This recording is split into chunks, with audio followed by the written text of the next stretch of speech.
Hello, everyone. Welcome to the porch. We are Painted Porch Strategies. I am Amy Yakowski. I'm here with Rob Hunter and the beautiful Sierra Cantrell. Thank you so much for joining us as we go on this journey, 52-week journey to learning and becoming more stoic day by day. This week, week 23 in our book, we are focused on the lesson which is called Don't Speak About Yourself. And what they're really asking us and challenging us to do here is to be mindful of the amount that we are oversharing, as well as just being mindful of I'll say the percentage of time that we are talking about ourselves versus providing an opportunity to listen and engage and learn more about others.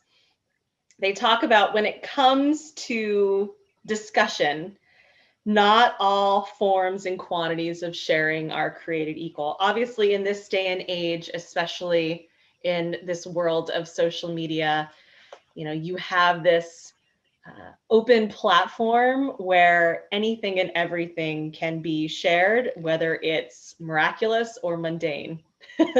And so really they talk about here specifically, they always give an example in these lessons, and they talk about Valerie. And they say, Valerie, while Valerie's friends certainly care about what's going on in her life, they find that she tends to overshare both in person and on social media. And it's not so much the quantity of the sharing that bothers them, but they see that a lot of times when they're talking with Valerie, the conversation always comes back to Valerie in some way and ends up being about her. The quote that they cite here, as they always do, is from Epictetus. And what he says is, in your conversation, avoid frequent and disproportionate mentions of your own doings or adventures. And this is the key. For other people do not take the same pleasure in hearing what has happened to you as you take in recounting it. It's funny, they talk about the example of back in the day, how if you went on a vacation, you would invite people over and you would subject them to a slideshow. And it's funny because we laugh because we think about that and we go, oh gosh, that sounds like fun. But the truth is, a lot of times the way we interact online, we are basically having a perpetual slideshow with others. And so that's really what they just want us to talk about is maybe, and they're saying, is it narcissistic? Not necessarily. It's just being mindful of the balance between what you're sharing and then how and what ways you are actually engaging with others, and not always in response to something that you have shared, but be a little bit more aware, mindful of what they are doing as well. So, thoughts? Takeaways so far. I have plenty I can say about this. I have a lot of highlighted things, but I'll go to the group. Initial thoughts here. Well, I think that there is quite a difference when it comes between a conversation and social media. Because I think in its nature, I think social media is naturally more of a monologue as far as when you're posting. But I think in a conversation, especially, is where I really took this to be to heart. Is a lot of times we want to, when somebody tells us something about going on in their life, a lot of times the way people will naturally react is a way of showing empathy, is comparing it to something that you're familiar with. But it's very hard to actually have that be about the message to come across as empathy and not like, oh, let's talk about me now. Mm-hmm. So I think a very simple way to do that is just to allow somebody to have their story and just listen to the story, smile and nod, oh, tell me more about that, right? I think, asking questions is a great way. If you tend towards that, is ask more questions as opposed to feeling like you need to fill in space with your own story. Mm-hmm. That's a great thought. How about you, Rob? I'll give you a real world example. So at a recent outdoor social gathering, I was talking to someone I had never met before. And instead of asking them, what do you do? I said, who are you? Rather than, the typical question of, I do this, I do that. And then he explained who he was. And then we kind of got into his backstory about what he did for a living. And I was incredibly curious about that. So I just kept asking him questions, naturally curious about the answers. So I, in that moment, was being stoic, which was perfect because it was the week we did this lesson. So this, as we're recording this, was just a couple of days ago. And that is, I think, the easiest way to back up Sierra's point is to just ask people questions. Find something you're curious about. And it's the best way to get to know someone. It's the best way to create a real relationship, whether it's at work, whether it's your family, whether it's your neighbor, whether it's someone you just met. It's being inquisitive. And that's the easiest way, while being mindful of not switching gears to only talk about yourself. Again, there's some story that relates that you had a similar experience. Okay, that's one thing. But keep in mind, if you use a football analogy, they use time of possession. So they'll say one team has the ball for this many minutes, and the other team has the ball for this many minutes. As a Stoic, you want to make sure the other team has the ball more so than you. Oh, I love that, Rob. What a cool way to think about that. How much of the conversation's time are you possessing? Mm-hmm. How long are you holding the talking stick? You want to think about it that way versus your teammate or the person you're engaging with. And again, this is all intent, right? You can go into any day, any plan, any party with an intent. And that's something that Sierra talks about in her course. And what we do together as Paint Report Strategies is really a three-prong approach to either life or work or whatever element you want to use these things. Sierra is an expert at mindfulness and so good and has so many tools. My area of expertise is communication, with a background in radio broadcasting for so many years. Mm-hmm. And then Amy combines those both things with teamwork. So all of these lessons apply stoically to every part of life, in whether it's just at a dinner party, whether it's in a meeting. So going in with a mindfulness approach, with a communication plan, approach to teamwork will help you figure out what your strategy for the evening is or the day to be able to go about it. It's really about premeditatio malorum, one of the other Stoic principles, not necessarily in planning what's going to go wrong, although you should do that, but having a plan, having an intent. And obviously the plan always doesn't work out and you can adjust on the fly, but having a plan makes you more prepared for whatever comes your way, including not talking too much about yourself at the party. Yeah. Like, for example, and I hate to do this, but just to add something, and I'm sorry, I'm being very verbose at the moment. I'm doing the opposite of what this lesson says. No. But in this particular situation, at this person's house, they kept introducing me as the radio broadcaster. Oh, Rob's on the radio, Rob's on the radio, Rob's on the radio. And that, it makes me a little uncomfortable because then I become the center of attention oftentimes. So I have to try to divert it. But I've become very skilled at that over the years because I've been in many situations like that. So I just want to be Rob. I don't want to be Rob on the radio. I don't want that label attached to me wherever I go. And one way to do that is to not effectively make the conversation about me. Not lead with that. And I would say, thankfully, at that party, there were many very interesting people whose careers and backgrounds, traverse so many different worlds that healthcare, it became triathletes, law enforcement, like super Ironman, like top level fashion triathletes, people. a former professional football player, FBI people, like all kinds of people. So it became a lot more interesting, I think, to kind of take that step back and just allow others the opportunity to share their life and share their stories and their insights as well. So that's where it goes back to what last week or week before, the company you keep as well. So having that diverse set of misfits, if you will, that you converse with, that you connect with, can help creating that balance or that temperance that they talk about here when it comes to the conversations. I think I love how you're talking a lot, and both of you talked a lot about, the engagements that you have in person, because I think it's a good measuring stick for the type of engagements that you have online. You know, a lot of what I focused on in this lesson was thinking about the online components. And I think it was more so because I'm so much more sensitive to it.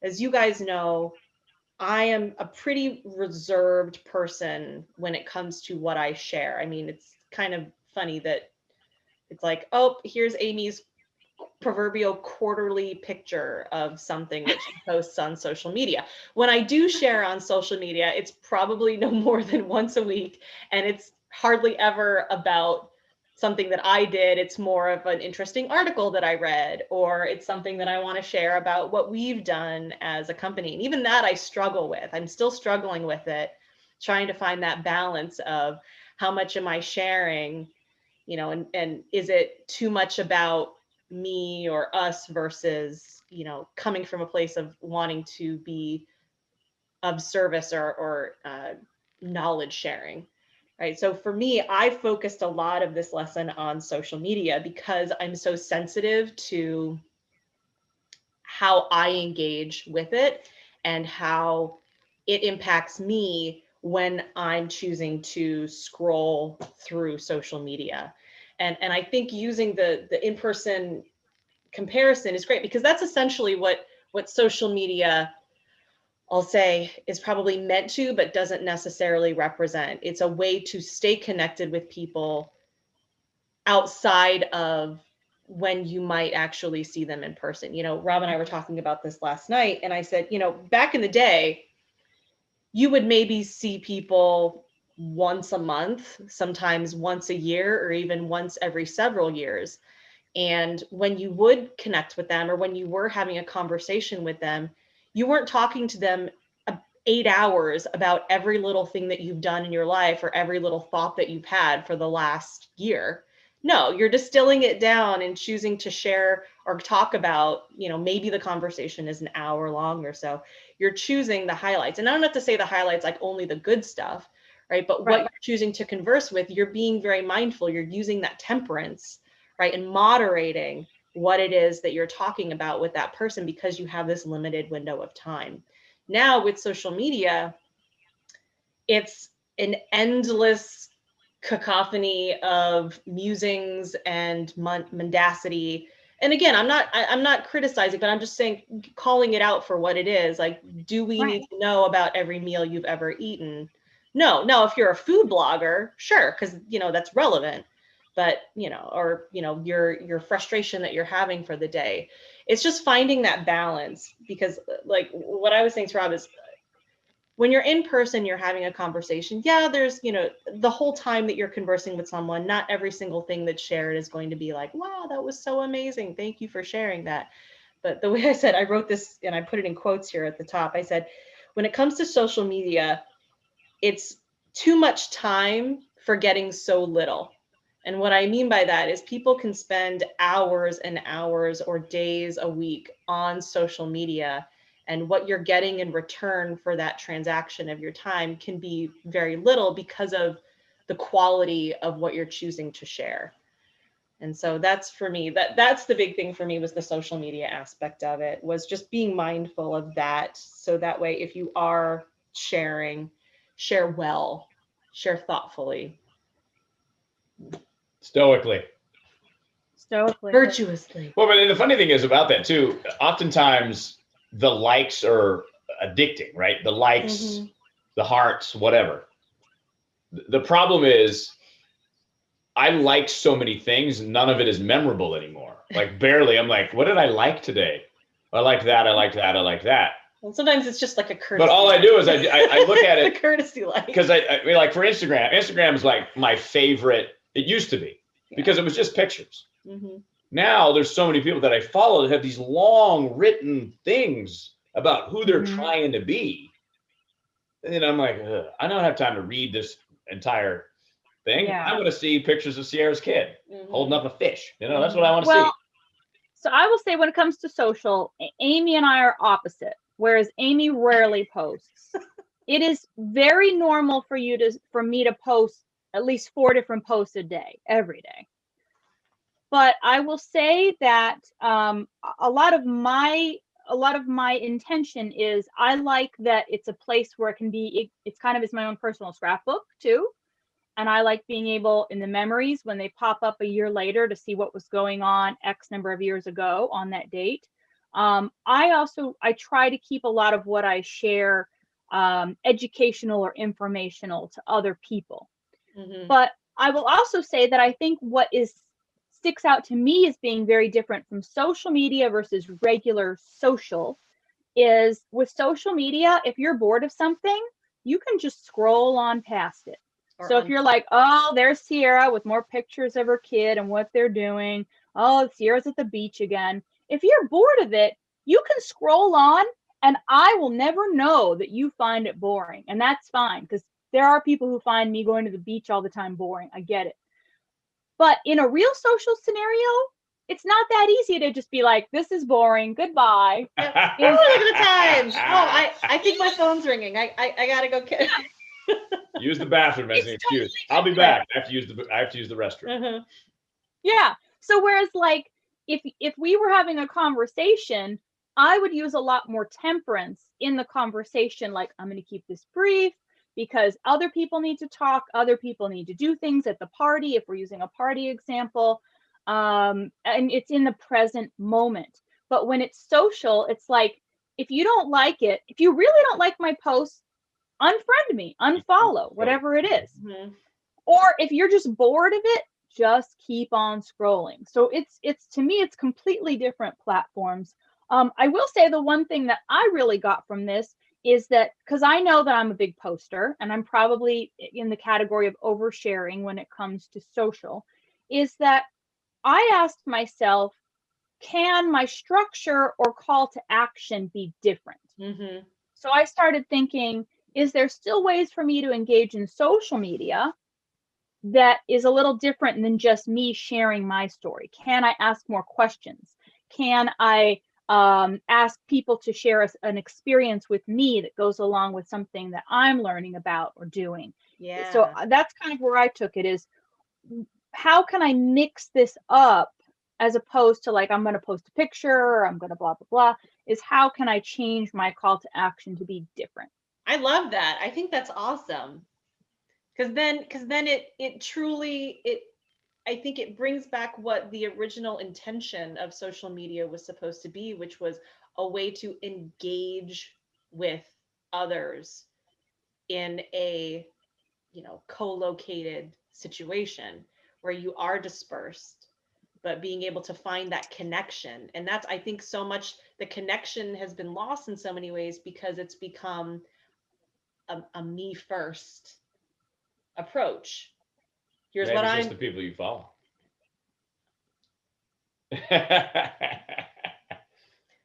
Sure. maybe. I don't think that's percentage. The odds tell me no, but well, a lot of people I trying to be there's stars, right? And are motivated by that. Oh, there's so many social media stars. If I fit myself into this box, I too can make money on social media or be an influencer. So I think it depends on what your motivation is of why you're posting. That probably matters. But I love that that's what your takeaway was, Sierra, because I think that that's key. And I think that's true. I mean, all of us need to be practicing that. You do that already, I think, a lot, just with your posts that you have from your, I'll say, your work persona page. It's trying to be a conversation, or it might be a video that you're talking, but you're asking a question, right? You do have that call to action at the end, and I think that that's the key. It's that, I hate to use the word, but it's the truth. It is the engagement, but it's authentic. It's real engagement, not clicking and liking. It's actually creating more of that conversation, or that that virtue of, I'm sharing something on social media, but it's meant to be sharing of value, or like to your point, Sierra, like I love the post that you share about what you're doing with Colt for the week. I think that's huge value for people who maybe are either debating doing some sort of hybrid or homeschooling, or they just want to find cool activities to do with their kids. I mean, that's so valuable, and it's achieving both needs, right? It's providing the scrapbook for you of a memory, but it's also providing knowledge and information and education for others, which I think that's always the goal, is how can this be more than one thing, and Right. and be more mindful of that. So I love that. I think that's so cool. I'll give you one more Yeah. example. What I wrote down in my book. I don't know if you can see it. Opinions. Right. No. Opinions. Same thing. It ties in with social media. We love to share our opinions. Mm-hmm. Oh. I would be, as a guy that offers opinions as a living. As he gets paid for it, yeah. Well, I do, but I get tired of my own opinions, quite honestly, because I'm like, I say them every 5 days a week. I'm like, okay, I will. But at the same time, people try to say certain opinions just to get a rise out of you. You just have to know that going in. And it's kind of seeing what their call to action is, right? Whether it's overt or not. Right. But Yeah. if you're the Stoic part of you would say, obviously everyone has an opinion, and we know that everyone else they're like, a certain body part, and everyone else stinks. But the Stoic part of you would say, pay attention if you're oversharing your opinions about politics, about sports, about whatever, because ultimately opinions are just that, just words, unless you're taking action on those opinions. So your example, like football, we'll go back to that for a second. He should have caught that. Okay, you try to run as fast as that wide receiver runs on the football field with some other dude who runs just as fast as you. His whole intent is to knock you down. He's running at you. You see him out of the corner of the eye. The ball's out here, whipped at you 60 miles per hour. You try to catch it. Like, who are we to criticize based on our opinion, something that 0.01% of human beings athletically on earth at any given time can do? Like, that's the kind of thing. Like, we all have opinions about politics, but it's just a thought. So be stoically minded about your opinions as well. Yeah, and I think it goes back, Sierra, to what you said. It's just thinking about, if I'm choosing to grab my phone, open up that app, and type something, or take a picture, or share an article, or post a video, or whatever, what is my intention? Why am I doing it? And if it's simply just because I want to, that's maybe an opportunity to pause and to work a little bit deeper with that. Or because I want to get a reaction, that's a little bit hollow.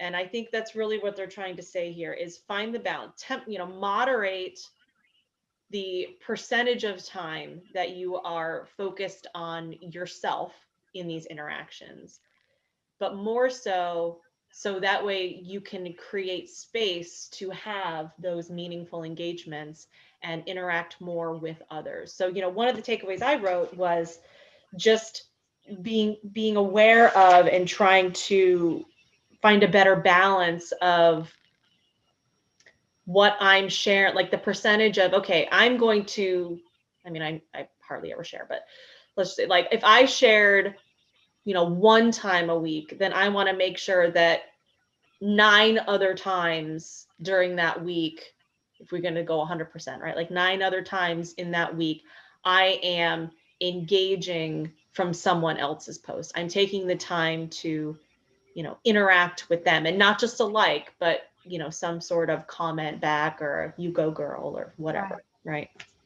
Yeah. Yeah. So how we can help you, let's just add this in, because the reason we have these discussions essentially is because we've built a business around this. So we have unique skills that I mentioned earlier. We're like each Liam Neeson's, we each have a unique particular set of skills. Now, we probably can't go on a train and find the terrorists, but we could talk to the terrorists and negotiate with them, and perhaps get them. How do you know, Amy and I can't do that? Have you ever tried? I know. I've tried. You ever tested us? Mm-hmm. If there were someone, terrorists on a train, yes, you could effectively talk to them. Sierra could probably talk them off and have them find that centerness. And then I would help them, maybe work better with their team, not be so much of a jerk and try to overrun the whole crew. See, that's basically what we can do. We can keep you from being terrorists at work. That's our skill set.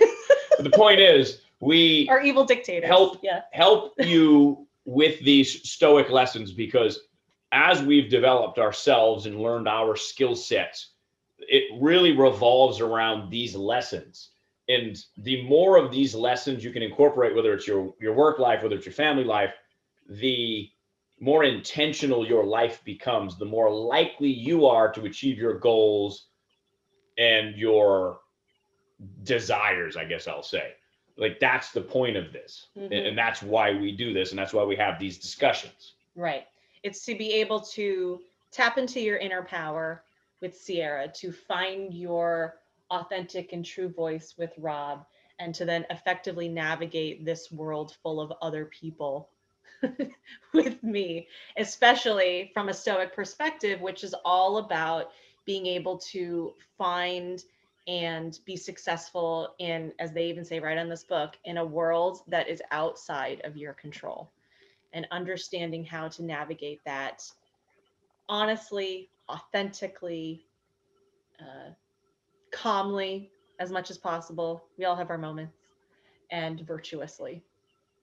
So reach out to us, paintedporchstrategies.com. We would love to have you join us Yep. either here as we go through these lessons, and you can join our virtual book club via the link below. If you just want to follow along on your own, that's awesome too. You can get a copy of the book. We recommend getting an actual copy, not the Kindle, because there's actual, each week has exercises that you're filling out in the book. Plus, it helps with margin. It's useful to look back too at Yeah, what you've written. absolutely, absolutely. But it's a small book, so it's not like something that's one a week. Going to weigh you down. Yeah, one a Doesn't week. take you long.